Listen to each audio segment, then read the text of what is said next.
और झारखंड के पूर्व सीएम चंपई सोरेन ने कहा है कि 2024 में कोल्हान और संथाल के मुकाबले बिल्कुल अलग होगी। एनडीए की सीट कितनी रहेगी यह नहीं बता सकते। जो लोग काम करने में यकीन रखते हैं उन्हें किसी दल में रहकर काम करने में मुश्किल नहीं होती। हो भाषा को संविधान की 8वीं सूची में शामिल करने को लेकर पहल रंग ला रही है। बीजेपी की दी गई जिम्मेदारी पर खरा उतरने का प्रयास कर रहा हूं। चंपई सोरेन से इन्हीं विषयों पर खास बातचीत के हमारे संवाददाता राकेश ने।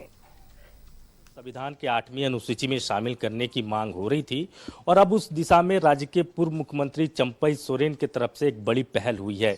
हमारे साथ इस मुद्दे पर बातचीत करने के लिए खुद चंपईदा मौजूद हैं। चंपईदा, हो भाषा को लेकर लगभग 10-12 सालों से संघर्ष चल रहा था। हमारा आसाम के मुख्यमंत्री माननीय हिमंता बिस्वा शर्मा डेलीगेशन प्रतिनिधि को गृह मंत्री से सकारात्मक सोच के साथ आश्वासन मिला, इसलिए उनको भी हम अपना दिल से आभार व्यक्त करता हूँ कि आज होवासी झारखंड वासी बड़ा खुशी और उल्लास के साथ हम सब है। आपको लग रहा है कि ये जो पुरानी मांग थी अब ये पूरी होती हुई नजर आ रही है? निश्चित रूप से जिस तरह से पहल के लिए बधाई देते हैं। आप लगातार जब से बीजेपी में जुड़े हैं आपकी सक्रियता लगातार दिख रही है, चाहे वो कोल्हान हो या फिर संथाल। तो कोल्हान के साथ साथ क्या चंपईदा को जिम्मेवारी संथाल को भी साधने की मिली है क्या? क्यों काम करने वाला लोग, संघर्ष करने वाला लोग के लिए ढूंढने में अभाव है, साथी मिलने में अभाव है। दादा, हमने देखा कि पाकुड़ में भी बड़ी संख्या में लोग पहुंचे थे इतनी बारिश के बावजूद। पाकुड़ में जिस तरह से बारिश में के बाद जिस तरह से मैदान में कीचड़, उस बार में 20-25 हजार आदमी आना। सिद्धू कान्हू धरती संताल परगना, वीर सिद्धू कान्हू चांद भैरव फूलो जानो के नेतृत्व में जो कभी हमारा पूर्वजों ने जमीन और अपना परंपरा से समझौता नहीं किया। अगर इस तरह का समस्या उत्पन्न है तो ये चिंता का विषय है। हमने कहा कि समाज में ये जागृत लाना है, जन आंदोलन को लाना है और जो हमारा ज़मीन से जो हमको बेदखल करने जा रहा है उसका एक समाज के स्तर से जन आंदोलन करके उस जमीन को हम लोग वापस लेने का आवेदन भी मिले क्या आपको?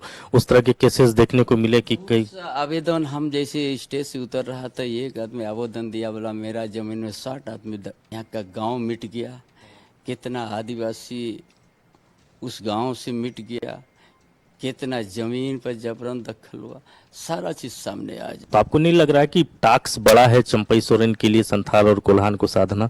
लेकिन हम जिस दल में हम गया है पार्टी को ओर से जिम्मा दिया जाएगा, हम ईमानदार पूर्वक हम काम करते रहे। कैसा लग रहा था बीजेपी में शामिल होने के बाद? तो काम करने वाला लोग के लिए कोई भी कहीं भी कोई दिक्कत नहीं है। काम के माध्यम से अपना परिचय का आगे बढ़ाना है। दादा, जमशेदपुर में जिस तरीके की बारिश हुई, आपको उम्मीद था कि प्रधानमंत्री बाई रोड भी आ सकते हैं कार्यक्रम में? ये तो बाई रोड में आएंगे, ये तो मेरा कार्यक्रम सफल होगा, ये ऐतिहासिक भीड़ होगा, ये पहले से हमको पता है। आएंगे, ये मेरा विश्वास था कि यहाँ पर चाहे पानी हो चाहे हवा हो वो आएंगे। प्रधानमंत्री ने भी आपके विश्वास पर एक तरीके से मोहर लगा ही दिया। उन्होंने भी वहां पहुंच के कि देखिए आपने बुलाया और हम बाई रोड आ गए। हमको बड़ा खुशी लगा। पूरा कोल्हान जिस जगह में, जिस मैदान में बारिश होने के बावजूद जनता पहुंचे है, लेकिन हम आभार रहूँगा कि प्रधानमंत्री के इतना लंबा सफ़र करके सड़क मार्ग पर जाके कोल्हान का धरती के जनता से डायरेक्ट संवाद किया। इसके लिए हम बहुत बहुत आभारी रहूँगा प्रधानमंत्री को, जो भावना सुनने को भी मौका मिला। दादा, एक आखिरी सवाल, 2024 में कोल्हान और संथाल की तस्वीर क्या होगी? हम लोग अभी काम करने में लगे हैं, पहले से तो नहीं बताएंगे लेकिन अच्छा होगा। बेहद शुक्रिया हमसे बातचीत करने के लिए। कैमरामैन नीरज के साथ राकेश कुमार, न्यूज़ 11 रांची।